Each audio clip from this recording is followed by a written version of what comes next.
WBUR Podcasts, Boston.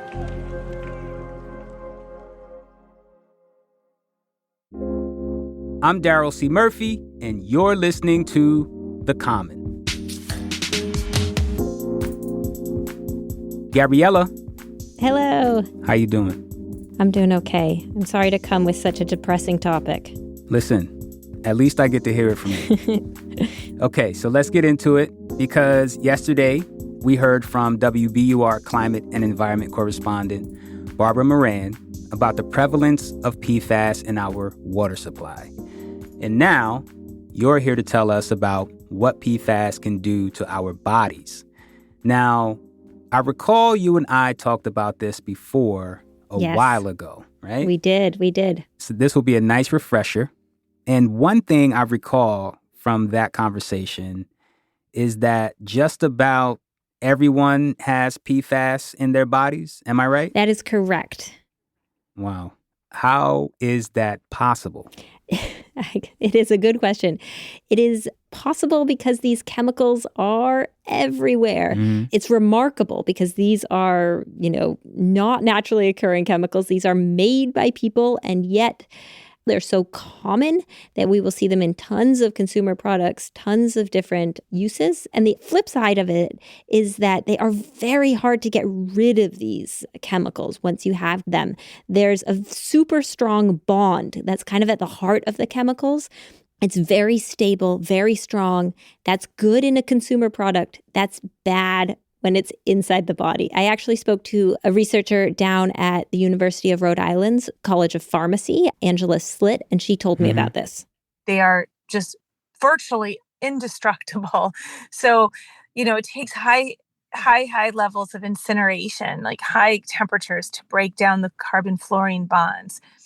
And a problem is that the body doesn't break them down either.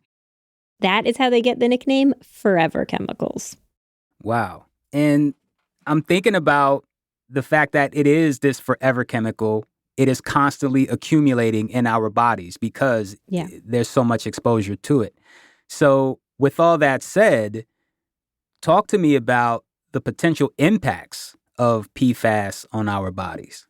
Yes, it is building up in our bodies. One of the remarkable things, because it's really indestructible and because our body is very bad at eliminating it, is that it stays in our body for a long time. We're talking years. So when you compare that to other chemicals or toxins, they often exit the body much quicker. So caffeine, Tylenol, BPA, that chemical in plastics, often previously in water bottles, that stays in the body hours. Lead stays in your blood a matter of months. PFAS, again, years, sometimes many years. It can top a decade. But you said, what is it doing to our bodies? The incredible thing here is how many things it can do. If you look at kind of a chart of the body, I've spoken to experts who say it's hard to find an organ or system it doesn't impact. So the evidence is still emerging. We still have a lot of research to do, but it seems to be linked to testicular cancer, kidney cancer. It disrupts your thyroid function. It reduces how effective childhood vaccinations are. It seems to. That's what the evidence is suggesting. There's evidence that it's linked to obesity, fatty liver. I mean, I could keep going on and on. There is a big caveat here, and that is that there are thousands of types of PFAS, and only a few have actually been well studied. Did you talk to anyone who is sick because of PFAS?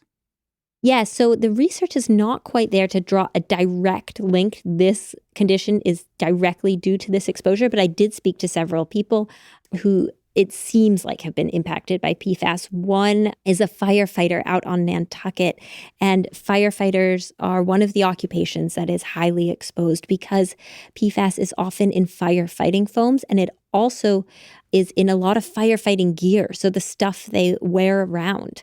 He has had his blood tested. He has high levels of PFAS in his blood, and he had got testicular cancer, which is what first made him think about PFAS and worry about this connection. And he has told me that the PFAS levels in the blood of firefighters, their whole department got tested. They participated in this study. It was higher than the general population. Okay, now you mentioned firefighters are especially vulnerable. Yeah. Are there any other especially vulnerable populations? Yeah, we're still getting data on exactly where and who is most exposed. These chemicals have often been used at military bases, airports, firefighting academies, or people who work in or live near a factory that's using PFAS. So I spoke to other folks up in Merrimack, New Hampshire, just kind of a little bit north of Massachusetts. A lot of people there have their well water contaminated with PFAS from a nearby company that has been spewing it out. So there are populations, but we don't have kind of widespread information yet on exactly who is most exposed. We're going to take a quick break, but we'll be right back.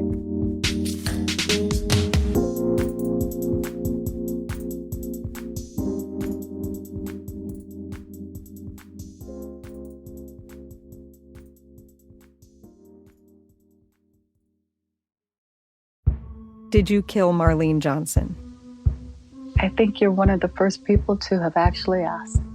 From WBUR and ZSP Media, this is Beyond All Repair, a new podcast about an unsolved murder that will leave you questioning everything. Somebody should be in jail for murdering my sister. A woman who's never been believed. As long as they think I have done this, then they're not looking for who actually did this. And that's what makes it a cold case. No, it's a botched case. And a search for the truth, once and for all. Wow, it just gets more interesting. Beyond All Repair. Listen and follow wherever you get your podcasts.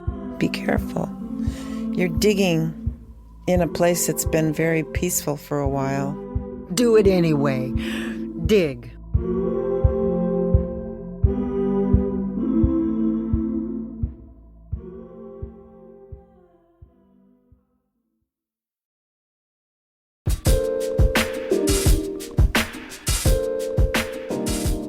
And we're back. Are there any treatments for getting PFAS out of our systems? I wish. No, it's extremely well absorbed and extremely hard to get out of your body. So one way that is not a good way to get it out, but is very effective, is that parents can pass it on to the next generation. So that's through the placenta or through breastfeeding. I spoke to Philippe Grandjean, who's at Harvard's School of Public Health, and he told me, imagine basically a mother breastfeeding her baby. Let's say she breastfeeds for 6 months. She can actually eliminate half of her body burden to the child, which means that the PFASs get distributed in a much smaller organism, and the child may end up with 10 times the PFAS concentration in the blood compared to what the mother had. Other ways you can get it out: menstruating, losing blood, or donating blood. That, again, not so good because you're just passing it on to someone else, but we really don't have an effective way. And that's one of the reasons that a lot of experts and environmental advocates say you should work on preventing kind of future exposure, because once it's in your body, it's hard to get it out. And how do you do that? How do you reduce future exposure? Yeah, good question. So you can think about it in 3 different buckets. You can get it through food and water, so you can address that. You can get it through the air. You're going to try and address that. It can absorb through your skin. So if we think about food and water, using things like nonstick pans, they often have PFAS, so try to avoid nonstick pans. Or that grease-resistant paper that you might wrap a sandwich or a burger in, that often has PFAS. So if you get something in that wrapping, don't keep it in that for a long time. Don't heat it up in that. When we're talking about the air, it gets what's called volatilized. It gets into the air, often because there's a thin but highly concentrated layer on almost any fabric, textile that you want to make water resistant, stain resistant. So it could be a tablecloth, it could be a raincoat, camping gear, a rug, stain resistant couch. That concentrated layer can rub off, go into the air, and then you breathe it in. So there, don't use stain resistant sprays. Try to avoid waterproof products, or get a HEPA filter for your house or office. Those are the things the experts recommend. And then when we talk about the skin, there's kind of new evidence that it can be absorbed, although it's not as readily absorbed as food and water. You get it in cosmetics, lotions, shaving cream. And the best thing to do there's nonprofit groups, environmental advocacy groups that have lists of products that, at least purport to be PFAS free. Got it. And I'm thinking of people in more severe cases. I'm thinking about the firefighter you told us about. Is there anything someone in his position could do? I asked him that. He and his family have really tried to get it out of their household. And then at work, he's continued to be a firefighter, but he treats his gear very differently than before. Like for a 24-hour shift, you would just ideally just touch it once, like throw it in the back of the truck. Don't touch it all day. At the end of the day, take it out. And then every time you touch it, wash your hands. So his firefighting department has also taken this really seriously and is working to find PFAS-free firefighting gear, but that is not easy. Understood. And, beyond reducing our own exposure to PFAS, is there anything being done to reduce those levels in our environment? I'm thinking from state officials or federal officials. Anybody acting in that regard? Yeah, on both fronts. So the federal government is looking at water regulations. And then on the state level, there is actually a bill that's in front of legislatures right now. Covers a lot of different elements of PFAS, but one of the things it would do is phase out use of PFAS in a ton of different consumer products and food packaging, that type of thing. But, state lawmakers have to act on that. But it's not just Massachusetts. Lawmakers are looking at this in a number of different states. And some states, like California and Maine, have already taken action. Is there a PFAS lobby or something like that? I imagine there's a lot of money attached to this chemical. There is. There's, I don't know if there's a PFAS lobby, but it is profitable. And these are chemicals that are used widely and make some folks a lot of money. I did reach out to the Chemical Manufacturers, the association of them, and ask them about PFAS. And basically the things they said is that not all these thousands of chemicals cannot all be treated the same. And that they're actually relied on in a whole number of fields and industries that are important. It's not an easy situation. One of the things that comes up is environmental advocates, scientists say we need to regulate these chemicals as a whole class, all thousands of them together, because it would be very hard to do regulation for individual PFAS chemicals when there are thousands. And the industry says you can't just group them all together as one and treat them as a monolith. Got it. This kind of leads into my next question. Before we let you go, Gabriella, just how freaked out should people be? I mean, I don't want to leave folks with the knowledge that they're walking around with all this PFAS in their bodies and people are getting sick, I feel fine. You know what I mean? You seem fine. Everybody seems fine. So just how worried should we be about PFAS, in our everyday lives? Yeah. So my understanding, and I've put that question to a lot of experts, if you're in an area that is highly contaminated, you really should test your water and you should get that addressed.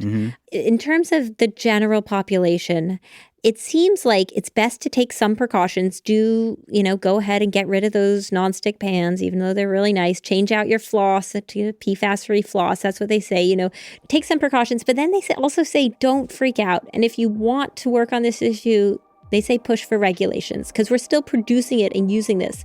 They say you have to turn off the tap to really make a difference. Understood. Well, Gabriella, this is a mess. But thank you for coming through and sharing it with us and making us aware and bringing some kind of clarity to this, I guess. Thank you. Thank you for having me. That's WBUR Senior Health and Science reporter Gabrielle Emanuel.